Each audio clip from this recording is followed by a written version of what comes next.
ரகுநாதன், முன்பாக ஒரு செய்தியை பார்க்கலாம். மத்திய பட்ஜெட்டில் மதுரை உள்ளிட்ட தென் மாவட்டங்களில் புதிய தொழில் தொடங்குவதற்கான கட்டமைப்புகளை உருவாக்குவது குறித்து அறிவிப்பு இடம்பெறுமா என்ற எதிர்பார்ப்பு தொழில்துறையினர் மத்தியில் எழுந்திருக்கிறது. இது குறித்து மட்டிட்சியா அமைப்பின் தலைவரோடு மதுரை மண்டல செய்தியாளர் வெற்றி கலந்துரையாட இருக்கிறார். அவரோடு பேசலாம். வெற்றி, இப்போ எதிர்பார்ப்புகளோட என்னென்ன தேவை இருக்கு, என்ன பாதிப்பு இருக்குன்னு தொழில்துறையினர் குறிப்பிடுகிறார்கள். திரு ரகுநந்தனும் இருக்கக்கூடிய பிரச்சனைகளை டேட்டாவா சொல்லியிருக்கிறாரு. அங்கிருந்து கள தகவல் என்ன?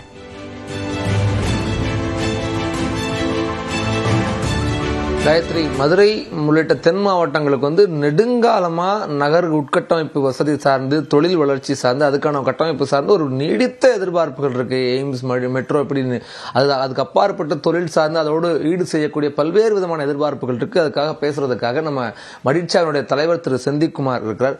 சார், நடைமுறையில் இன்னமும் நீடிக்கக்கூடிய எதிர்பார்ப்புகள் அப்படிங்கிறது என்னென்ன இருக்கு? என்ன இன்னும் சிறு குறு தொழில் சார்ந்து எதையெல்லாம் மதுரை தென் மாவட்டங்களை மையமாக வச்சு உருவாக்கணும்னு நினைக்கிறீங்க? சார், இப்போ மதுரையோட இண்டஸ்ட்ரியல் வளர்ச்சி ரொம்ப ரொம்ப கம்மியாக தான் இருக்குது. இதை நம்ம சிறப்பாக எடுத்துகிட்டு போகணுன்னா இங்கே மதுரையை சுற்றி ஹெவி இண்டஸ்ட்ரீஸ் வந்தால் தான் மதுரையில் சிறு குறு தொழில்கள் வளர்ச்சி அடையுன்றது மெடிஷியாவோட ஒரு நீண்ட நாள் கோரிக்கை. அதுக்கு நாங்கள் ரொம்ப நாளாக கேட்டு இருக்கிறது மதுரை தூத்துக்குடி கேரிடரை ஒரு இண்டஸ்ட்ரியல் பெல்ட்டாக மாற்றி கொடுத்தாங்கன்னா மதுரையும் மதுரையை சுற்றி உள்ள கிராமங்களும் இது வளர்றதுக்கு உண்டான ஒரு நல்ல வாய்ப்பாக இருக்கும்னு சொல்லிட்டு எதிர்பார்த்துக்கிட்டு இருக்கோம். இது எங்களோட நீண்ட நாள் கோரிக்கை. அதே மாதிரி அந்த ஏரியாவில் சிப்காட் இந்த மாதிரி இது இண்டஸ்ட்ரியல் எஸ்டேட் வந்துச்சுன்னா எங்களுக்கு ரொம்ப ஹெல்ப்ஃபுல்லாக இருக்கும். அதே மாதிரி மதுரையில் நாங்கள் ரொம்ப பெருசாக நாங்கள் ஃபேஸ் பண்ணிட்டு இருக்க ப்ராப்ளம் லேண்டு. இப்போ ஸ்மால் ஸ்கேல் இண்டஸ்ட்ரீஸ்க்கு இப்போ இங்கே மதுரையில் லேண்டே கிடையாது. இங்கே இருக்கிற 4 இண்டஸ்ட்ரியல் எஸ்டேட்டுமே எங்களுக்கு ஃபுல்ஃபில் ஆயிடுச்சு. இதில் ஃபர்தராக தொழில் தொடங்குறதுக்கு உண்டான லேண்டே கிடையாது.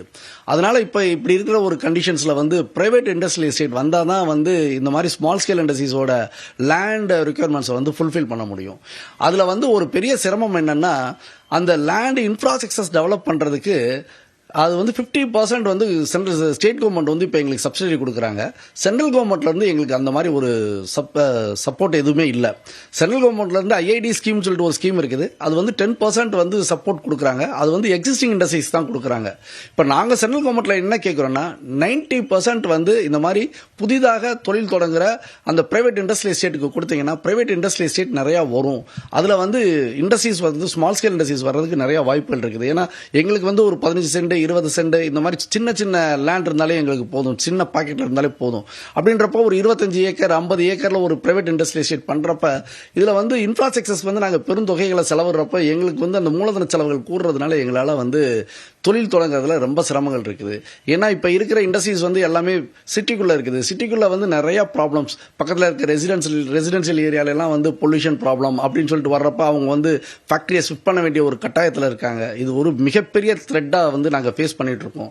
அதுக்கு எங்களுக்கு சென்ட்ரல் கவர்மெண்ட் இந்த 90% ஸ்கீமை எங்களுக்கு கொடுத்தாங்கன்னா இப்ப இருக்கிற காலகட்டங்களில் சிறுதொழில் வளர்ச்சிக்கு மிகப்பெரிய உதவியா இருக்கும். அதே மாதிரி எங்களோட முக்கியமான இன்னொரு கோரிக்கை என்னன்னா, இந்த சிறு தொழிலில் கேபிட்டல் குட்ஸ், அதாவது மூலதன செலவுன்னு சொல்லிட்டு நாங்கள் மிஷினரி பர்ச்சேஸ் பண்ணுறதுக்கு இப்போ ஜிஎஸ்டியில் எங்களால் அது இன்புட்டே எடுக்க முடியாது. இப்போ நாங்கள் ஒரு தொழிலில் லேட்டஸ்ட் டெக்னாலஜி மிஷின்ஸ் போகணுன்னா இப்போ 1 கோடி ரூபாய்க்கு நாங்கள் மிஷின் வாங்குறோம்னா அதுக்கு 18% ஜிஎஸ்டி நாங்கள் கட்டி தான் நாங்கள் மிஷினை வாங்குறோம். இந்த 18% ஜிஎஸ்டியை நாங்கள் எந்த இடத்துலையுமே எங்களால் அதை இது பண்ண முடியாது. ஜிஎஸ்டியில் திருப்பி இது பண்ண முடியாது. அப்படி இருக்கிறப்ப இந்த 18% எங்களுக்கு எங்களோட ஒர்க்கிங் கேபிட்டலில் இஸ் ஈட்டிங் த மணியாக இருக்குது. எங்களால் அந்த ஒர்க்கிங் கேபிட்டல் அந்த 18% போயிடுறதுனால எங்களால் இன்னைக்கு இருக்கிற காலகட்டங்களில் டைட் இதில் ப்ராஃபிட்டபிலிட்டி இருக்கிற இடத்துல எங்களால் இந்த 18% லாஸ்ன்றது எங்களால் ஈடுபட்ட முடியாத ஒரு லாஸாக தெரியுது. ஸோ அதே மாதிரி இப்போ இந்த மாதிரி கேபிட்டல் குட்ஸ்க்கு இன்வெஸ்ட்மெண்ட் பண்ணலைன்னா தொழிலையும் அடுத்த கட்டத்துக்கு எங்களால் எடுத்துகிட்டு போக முடியாத ஒரு சுச்சுவேஷன் இருக்கிறதுனால அதில் நாங்கள் கண்டிப்பாக இன்வெஸ்ட்மெண்ட் பண்ண வேண்டிய ஒரு கட்டாயத்தில் இருக்கோம். அதுக்கு எங்களுக்கு சென்ட்ரல் கவர்மெண்ட் ஜிஎஸ்டியில் அந்த இன்புட் எடுக்கிறதுக்கு உண்டான ஒரு வசதிகளை ஏற்படுத்தி கொடுத்தாங்கன்னா எங்களுக்கு சிறுதொழிலுக்கு இன்னைக்கு ஒரு மிக முக்கிய ஹெல்ப்பாக இருக்கும்னு சொல்லிட்டு நாங்கள் மெடிஷாவின் சார்பாக நாங்கள் கேட்டுக்கொள்கிறோம் சார்.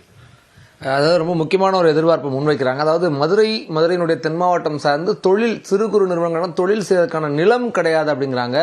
அந்த பொருள் உற்பத்தி பொருள் வாங்கக்கூடியதுக்கு 18% ஜிஎஸ்டி ரிட்டர்ன் எடுக்க முடியாது அப்படி ரொம்ப முக்கியமான எதிர்பார்ப்புல முன் வச்சிருக்காங்க. இதை விட ரொம்ப முக்கியமா இருக்கக்கூடிய எதிர்பார்ப்பு அப்படிங்கிறது மதுரையினுடைய விமான நிலையம் 24 மணி நேரம் இயங்கணும், அது ஒரு சர்வதேச தரத்துக்கு கொண்டு வரணுங்கிறது நீண்டகால கோரிக்கை, அது நடைமுறைப்படுத்தணும். இப்படி பல்வேறு விதமான எதிர்பார்ப்புகள் இருக்கு. அதெல்லாம் பட்ஜெட்ல என்ன அறிவிப்புகள் வரப்போகுதுங்கிறத நம்ம பொறுத்திருந்து பார்க்கலாம். காயத்ரி, தென் தமிழகத்தையும் பூர்த்தி செய்யக்கூடிய அறிவிப்புகள் இருக்காங்கிற எதிர்பார்ப்பு தான் இருக்கு. வெற்றி, நம்ம தொடர்ந்து பேசலாம்.